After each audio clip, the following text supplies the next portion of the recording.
come with the SDG, it focused on the access, but also the quality, the quantity, and also the number of hours that people spend on looking for water. So we are all working on the SDG 6, which aims to bring water everywhere for everyone by 2013. And in terms of monitoring and evaluation, there is an international system which is in charge of collecting the data regarding each indicator and in relation with the national monitoring system. So this is the international part. And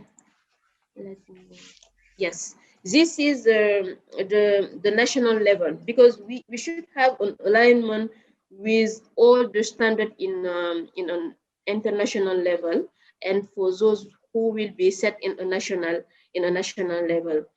And what we have to highlight in terms of policy is, as I said, they are all aligned with the SDG, but in a national level, we have what we call the Plan Senegal Emerging, which defined the vision of the president by 2035. And in the sectoral side, we have a national policy which defines the guidelines to follow in the water and sanitation sector, and that is aligned with the SDGs. So considering this framework, OFOR has set a strategy which covered the period 2020 and 2025. Yes, and when we talk about our strategical option, we have a strategical development plan, as I said, which covered the period by 2025.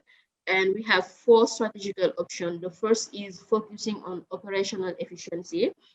After that, we have to improve access regarding the new requirement in terms of quality, but also in quantity.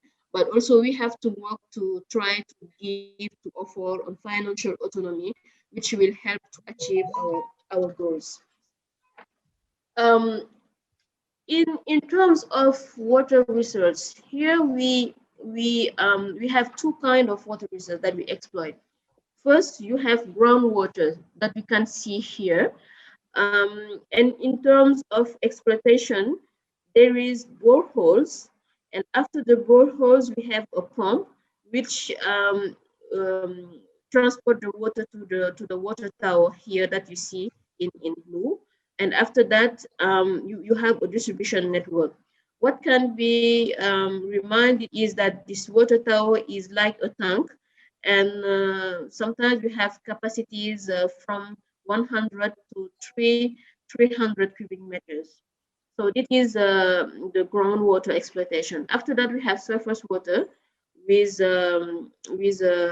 treatment units, which in general extract water from lakes, for example, or rivers.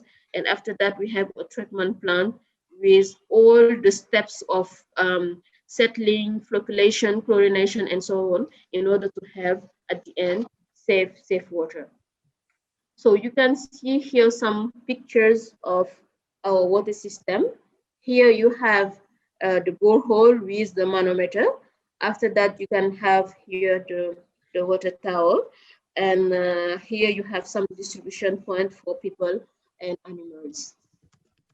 Yes, here is also some other distribution point, which are some boreholes with manual pumps that you see here. And the last picture is, you can see some women looking for water through wells. So we have people having access water from taps, but we still have people having access to water through the wells. And here are some pictures of surface water that are exploited through pumps.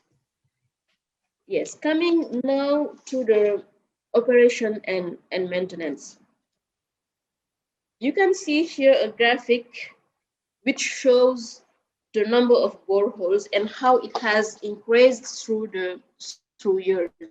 You can see here, just before going through, for your information, the first borehole in rural areas was built in 1904. And currently, our fleet counts more than 2,000 boreholes. And in the beginning, when we had just less than 200 boreholes, the government were taking in charge all financial resources required by the maintenance of the infrastructure. But as the fleet was growing, the financial resources started to become scarce, and the government was not able to take in charge all the capex related to the exploitation and the maintenance of the boreholes. And another information is that more than 15% of the boreholes is over 30 years old. So that is another point which is really problematic to us. And going also through what we call reform, the hydraulic reform, we had some problem that has created a change in how the borehole were operated and maintained. And we have here an overview of the timeline of how this rural infrastructure was managed. And in 2002, we had the first involvement of the private sector to managing water supply services in rural areas. But before that, we had the rural committees or rural local committees and the consumer association that were in charge of the management of water supply in rural areas. And in 28, we had a new law which called was paper, which really helped to reinforce the legal framework that has conducted to the creation to offer, which is handling the first experience of PPP. And when it comes to talk about our mission, we have three core missions. The first is the management of the rural water supply system. After, we have to ensure a better water service in rural areas through public service delegation. And we have also to monitor, control, audit the exploitation of water system by the private operator. Because we are in charge of this service, and despite the fact that we delegate this service to private operator, we are still responsible to delivering a better service to the customer. So that is very important. And also, as I said, we have to control, we have to monitor all the private operator are doing in terms of water service management. And here is some graphic which shows the principle of the public service delegation and how do we proceed. The selection, in fact, follows a classical step of call for tenders with a submission of technical and financial offer, which are really assets regarding what are our requirements, what we expect for the customers in terms of water service. And there is an affirmative contract between offer and the selected private operator for each area. And the functions of these private operators are first to produce water and distribute it, but also to operate and maintain all the infrastructure that are in their responsibilities. And how do they pay themselves? It's mainly from the revenues coming from the sale of water, including obviously the margin and the operating costs. So here you have, as I said, the contractual framework between the public service managed by offer and also the private operator through the affirmative contract.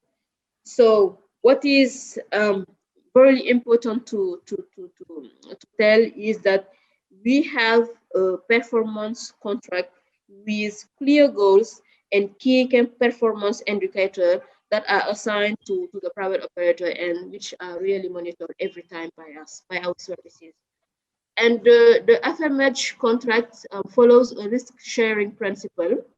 And in one side, we have offer, which is in charge of renew all facilities and equipment with more than 10 years of lifetime. And in another side, the private operator is in charge of renew all facilities and equipment with less than 10 years of years of lifetime. Yes. And here is what are really the main pillar of the water sector professionalization. So first, we are looking for viable exploitation conditions that both ensure quantity, quality, and the continuity and of water service. Because what is very important is that water should be available for all customers every time of every hours of the day. That is the first point. The second point is also to try to contribute to improve water quality, because as I said, during the MDGs, we were not caring about the quality, we were just focusing on access, but now we have requirement in terms of quality. And after that, all this should fit the purchasing power of the rural population, considering their low income, because we are in rural areas. Now let's talk about solar pumping. We have three sources of energy for our water system. First, we have electrical energy, which comes to the national electricity company. After that, you have the thermic energy, which is delivered by generators. And after, we have solar energy. What we can see in terms of percentage is that the thermic is really present in rural areas, while the solar pumps are not really present by just 5% of all our fleet, our boreholes. So here you can see a map which shows in blue points the boreholes which are powered by thermic. In red, you have those that are powered by electricity, and in yellow, you have those with solar energy. And the main remark is that as you go far from the capital, Dakar, that you see here, the rural population has less access to electricity. And then the only opportunity they have is either generator or solar panels. And in terms of investment, the solar panels are currently very expensive, and that's why sometimes it's not the choice that is made to power the boreholes. And here in this graphic, you see the evolution of each type of energy between 25 and 2013. And what we can see is that electrical energy is highly increasing. You can see here in red the situation in 2013 and in blue the situation in 2025. And that is for two reasons. First, when you take the performance of our national electricity company, they are trying to cover the whole country in electricity, and that is why electricity is becoming more available inside the country. And secondly, the cost of fuel or diesel is very expensive. That is why here, for the borehole that are powered by diesel, you see that in 25 we had more boreholes than in 2013. And regarding solar energy, there is a little bit increase, but comparing to the other types of energy, it's very low, meaning that we still have to make effort to develop solar energy in Senegal when it comes to talk about water supply. And here you see the same evolution, but it is the distribution of the motorized borehole by energy source and also by zone. In red, you have our central zone in Senegal, which is the 5 regions of Thiès, Diourbel, Kaolack, Kaffrine. And what can be seen is that solar pumps are really present in the north of Senegal, which cover the region of Matam, Podor. And then we had the first project in solar energy that was implemented back in the years, something like between 2022 and 2010. Yeah, so you can see here a picture of solar pumping with all the photovoltaic panels. Here you have a kind of water tower, and here you have the pumping station. Coming at the end to what is our contribution to the SDG 6. Here you can see a map showing all our projects that are currently implemented by us. And you see many founders like the World Bank, we have USAID, we have also the Spanish cooperation through a project that is currently going on this region, Matam, but also we have other partners. And what we try to do is to try to contribute to make water accessible for all. First, by improving quality, but also by trying to make the water point closer to the customers. And also, as I said in a few minutes, the availability of water each hour is really important. But also, we are trying to contribute to reduce the disparities in water access between rural areas and urban areas. And currently, we have a portfolio of 70 million euro distributed in 8 projects funded by different partners. But we still have people and children having water like this.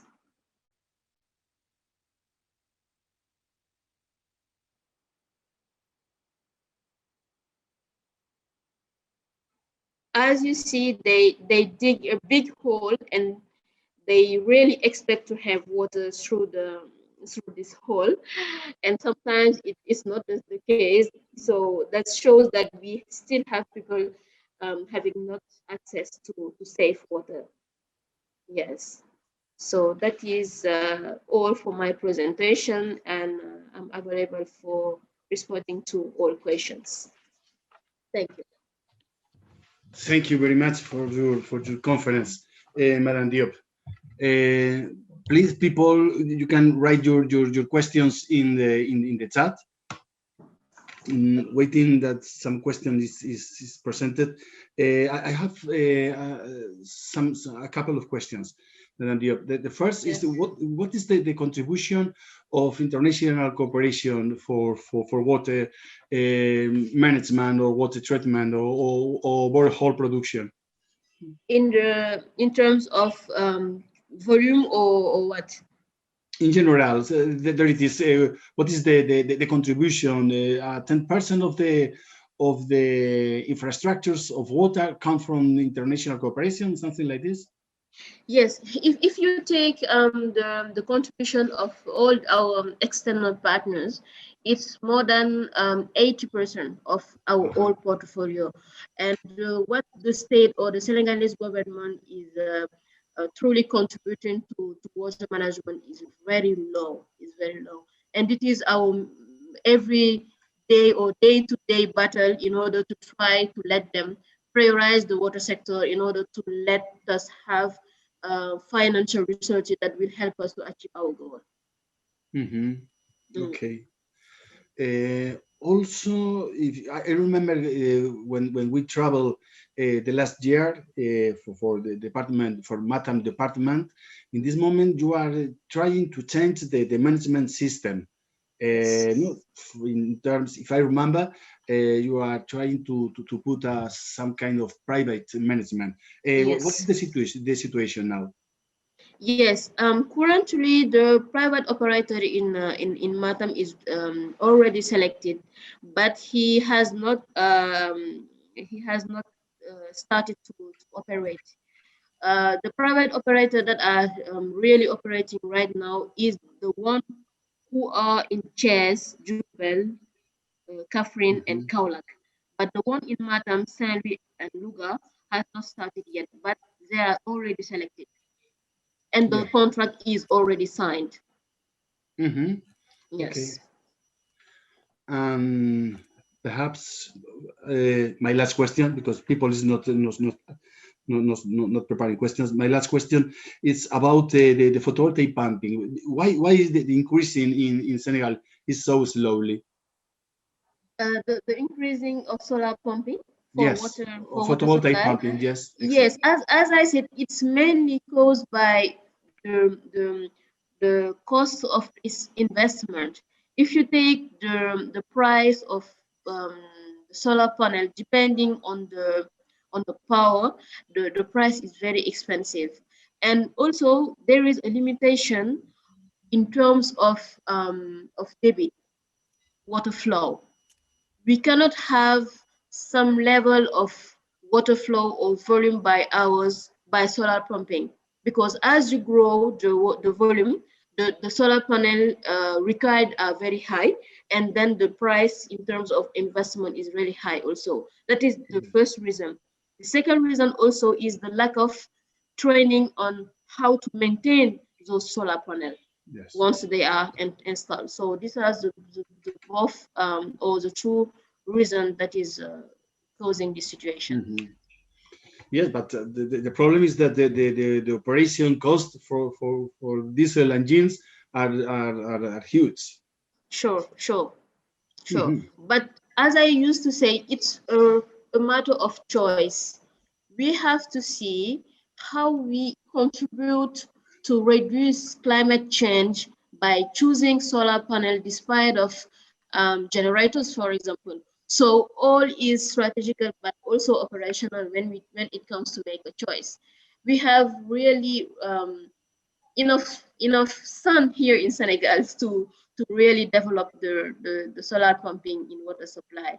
But is on another hand also in other sectors like electricity, we start to have many photovoltaic central which are in many localities here in Senegal that are delivering electricity. So the tendency is trying to change also. Thank you very much. I don't know if someone like to make some questions, but no one is saying nothing in the chat. Now, well, we finished your presentation. Thank you very much once again, Madam Diop and Thank you. Thank you, Professor. Thank you for your attention. And as I said, I'm available to respond after to every question that you may want to ask. Thank you. Thank you very much.